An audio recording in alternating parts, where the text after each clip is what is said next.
I've had several of you ask for a follow-up video on how to make a bow to attach to the saddle. So that's what I'm going to try to do in this video. I'm going to try to walk you through the making of a bow for a saddle. Okay, the first thing you want to take into consideration when thinking about your bow for your saddle is your ribbon choice.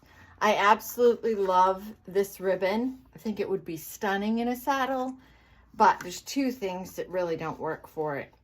It is only 7/8 of an inch wide, and it's not wired. So I would not recommend using something like this. This is beautiful. This is 1.5 inches in diameter sheer ribbon, and it does hold its shape rather nicely. You want to think about that. But I don't know how dramatic it would be in the saddle. So again, this is all personal preference. The size of the ribbon is going to depend on the size of your saddle. If you need a larger bow, then maybe you want to use a wider ribbon. Just for this video, to show you the process that I use, I'm going to be demonstrating with a 1.5 inch peach wired ribbon. So the first thing we're going to do, and now this is just for making a bow for a saddle. If I was making a regular bow for something else, I'd choose to do it a little different. I'm not going to start with a tail.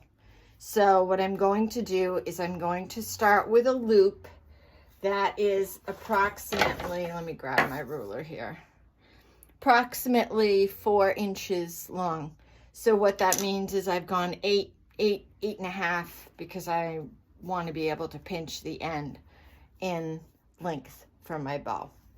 This is double-sided, so I don't have to worry about twisting it. If you're using a ribbon that isn't double-sided, what you're going to have to do is twist it each time and then fold it back. But since this is the same color on both sides, I don't have to worry about that. So if you're just starting out and you want to choose a ribbon that might be a little bit easier to work with, I would say choose a ribbon that's double-sided. Now, I just dropped my spool of ribbon down into my floor, and the reason why I do that is that gives me lots of freedom here with the piece of ribbon, the long piece of ribbon that I'm going to be calling my working ribbon. This is what I'm working with. So what I want to do now is I want to make another loop just about the same size. So I just simply pull it towards me and then pull it away. And I'm pinching those two pieces together. And one way to check if they're the same length is you simply take your two fingers and they are both the same distance. Now at this point, if you wanted to pull your saddle in and just kind of sit it down into your saddle to see whether or not you like the length of the bow, you could go ahead and do that. For the sake of the video, the process, I'm just going to continue. So now I'm ready to make my next loop. Same process. I'm flipping it out, pulling it back, and just pinching everything here at the center, making another loop, pinching. Now, if it gets difficult for you, you either have arthritis or you don't really feel comfortable holding all of this, you can take a clothespin and you can clothespin the loops together.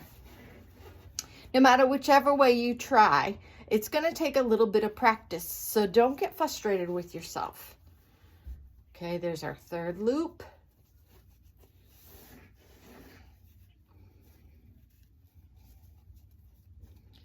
Got a total of 6 now, 3 on each side.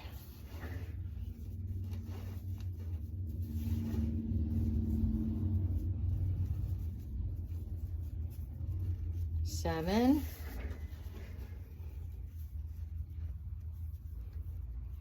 8. Notice I'm still pinching them all. I've got them all right here, all pinched together. Now for my project, I'm going to use 10 loops. I've got 8. You could even use 12. Again, it's all personal preference, and that's what I love about this particular saddle. You get to choose the greens, you get to choose the florals. Okay, so I have my 10 loops here in my bow. What I'm going to do now, I'm still pinching all of my loops. I've got them right here in my fingers. I'm going to use a brown pipe cleaner so you can see what I'm doing. I'm going to take a brown pipe cleaner and I am going to fish it through my hands. What I'm doing is I'm just catching. I'm catching all of those loops and I'm folding it over and I'm going to twist it.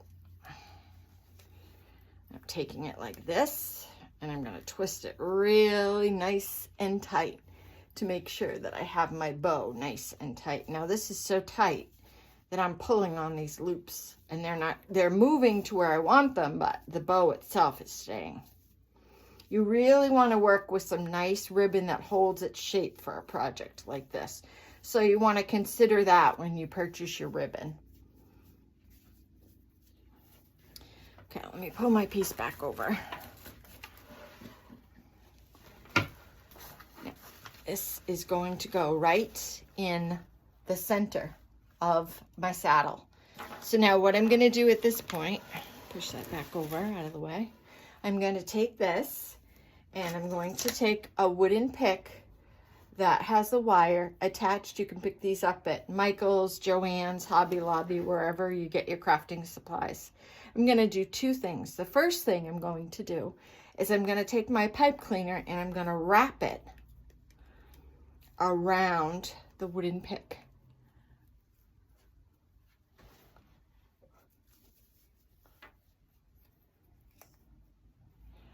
Just like that.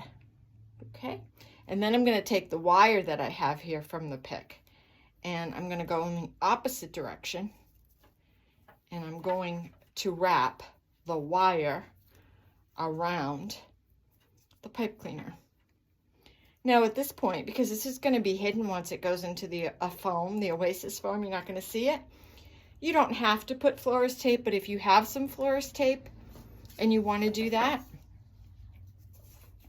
you could totally wrap your piece with florist tape.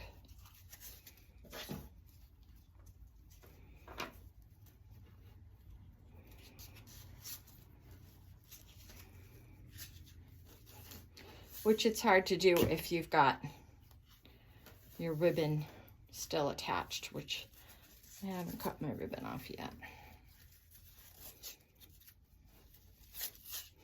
So you just want to wrap florist tape right around it.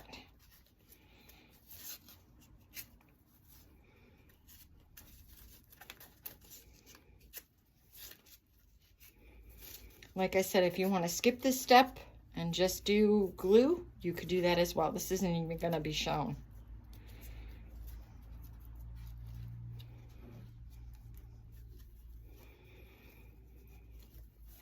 Okay, so we have our bow.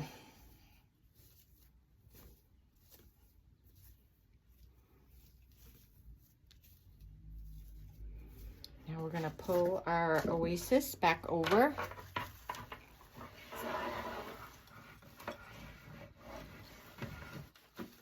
And we are going to put in our bow. Just in the center. Just like that. Okay? Now you have a couple of options here of different things that you can do. You could either keep this long tail at this point and take some florist pins. You can also get these at Joann's or Michael's, Hobby Lobby, and make another loop and put the florist pin right into the Oasis. Okay, and then you could decide how long you want your ribbon tail, and you could cut it here, and you could dovetail that as well. And then if you wanted to do another one, I would swing it around and using a florist pin on this end, I would just tack it in the Oasis. I'd use a little bit of hot glue.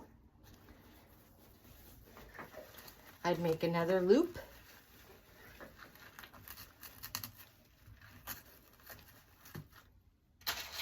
Using a floral pin, I'd attach that to the oasis, and then I'd shift it again.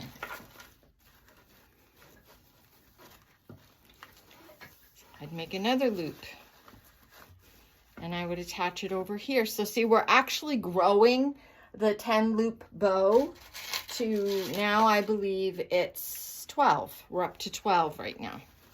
Now you don't have to do this.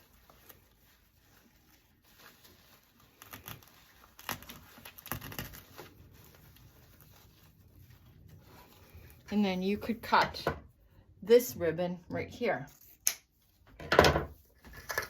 I would go ahead and I would do that all the way around to finish it.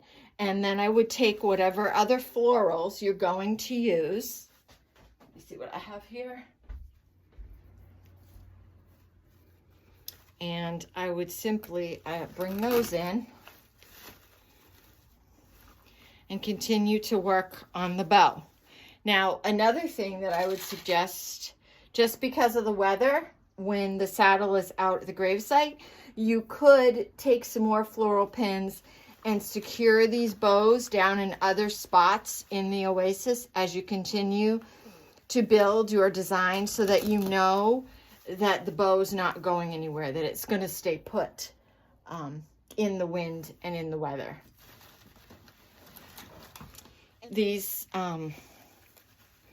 pieces that cascade down, again, all I would do, getting to the end of my ribbon here, all I would do is just take a piece. This is a great ribbon saver tip. You want to use your floral pin, and then wherever you want to have one of those pieces come out, you just attach it with the floral pin.